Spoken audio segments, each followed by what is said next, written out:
Here in 1 hour, the president addresses the nation on Iran. The White House suggests the president will tell you he has met or exceeded all goals in Iran.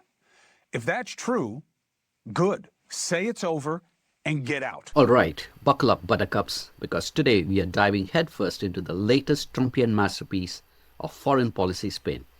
We are talking Iran, we are talking new presidents, and we are talking about a whole lot of smoke and mirrors. You know, the usual circus. Let's hit play and expose some of these claims, shall we? But of course, that is not expected to meet our ears tonight. Instead, we're to be told that Iran's new regime president is proof of regime change and ready to make a deal for a ceasefire. See it in caps? Did you read the letter from the so-called Iranian president? Just released it. It's written terribly, but that doesn't matter. What does matter is nothing Trump wrote there appears to be true. The letter is filled with lies about the regime, its past, and its potential, but it's clear this guy ain't good for us. This guy ain't good for us? That's the understatement of the century, folks. It's like saying a leaky faucet is not ideal when your basement is actively flooding. The sheer audacity to peddle a letter, allegedly from a new Iranian president who isn't new and isn't really a president in any sense we understand, as some kind of diplomatic breakthrough is peak Trump. It's a classic move.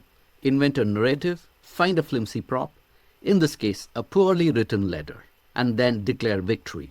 It's the political equivalent of getting a participation trophy for a game you did not even play, let alone win.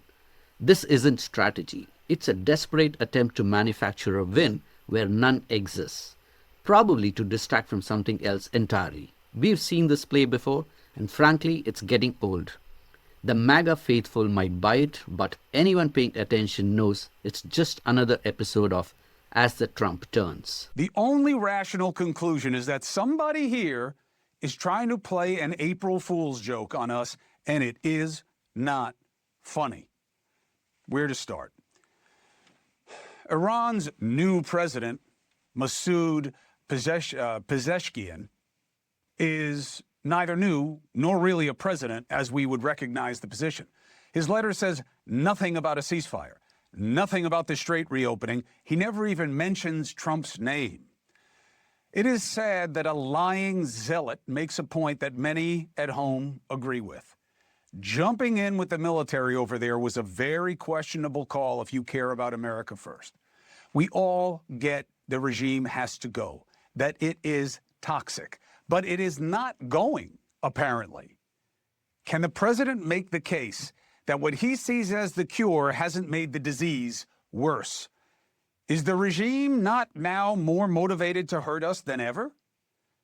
This seems to only be better for Trump's people who are betting on what happens next. You saw somebody just bet 800 grand, right? On us going in with boots on the ground. And you saw that people in his circle are raising money in the region, right?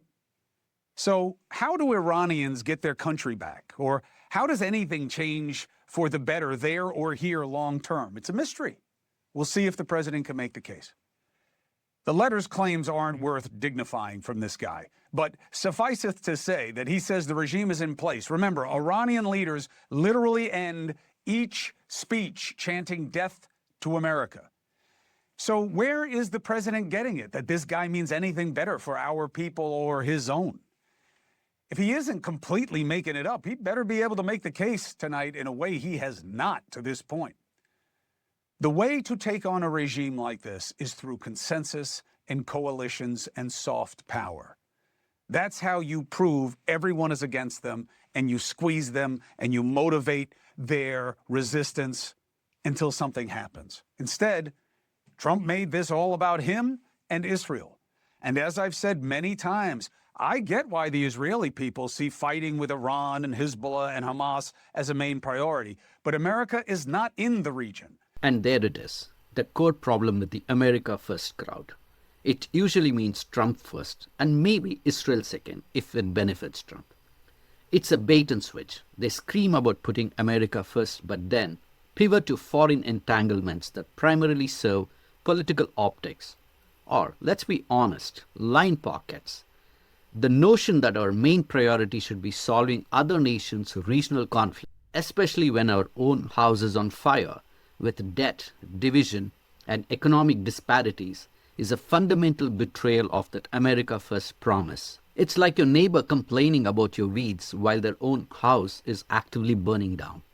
We need leaders who understand that true strength comes from within, from addressing our own systemic issues, not from constantly looking for a foreign boogeyman to distract us from domestic failures. This isn't about being isolationist. It's about strategic priorities and actually delivering on promises, not just making noise. And the main priority was fighting our battles to fix America first. The debt, the division, the disparities between rich and everybody else, corporations that are killing us.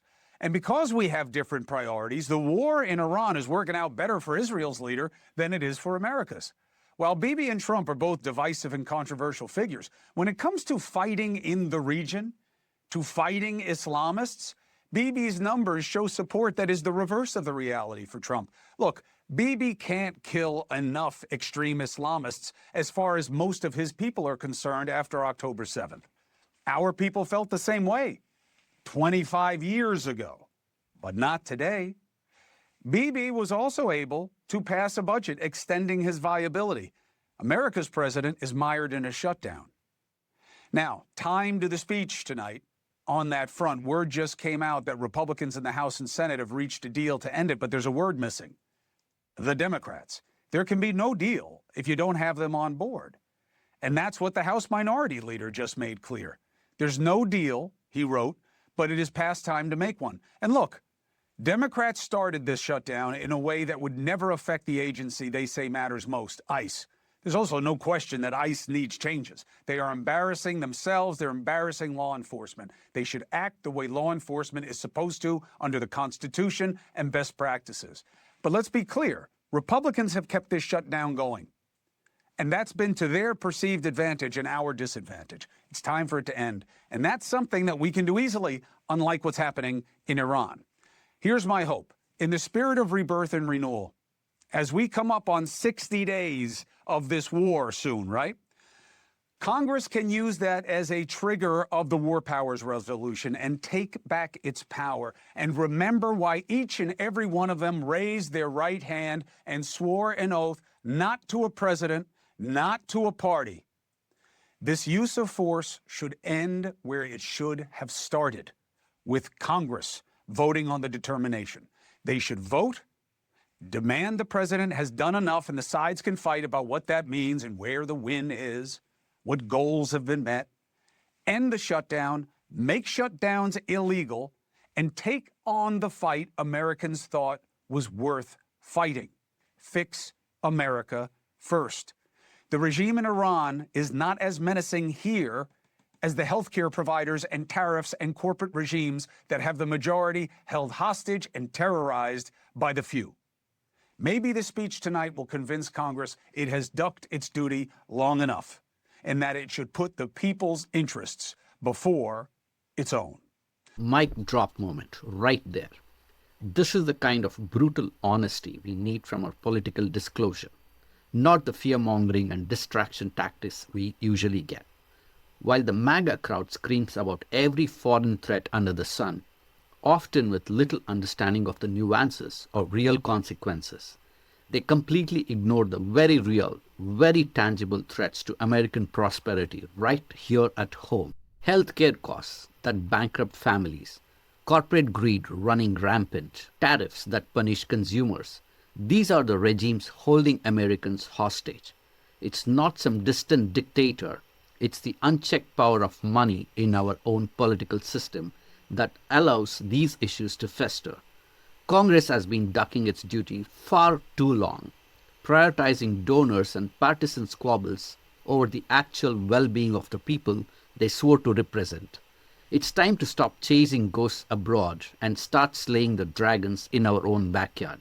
Imagine what we could achieve if we focus that energy internally. Now, let's discuss what we think is going to happen tonight, what needs to happen tonight, and how our president can see this guy who just wrote the letter as more reasonable. Because judging from his letter, This is as bad as it's ever been. New boss, same as the old boss. And that, my friends, is why we have to stay vigilant. Don't let the shiny objects and manufactured crisis distract you from the real work that needs to be done. We need to demand accountability and focus on fixing America truly first. What do you think?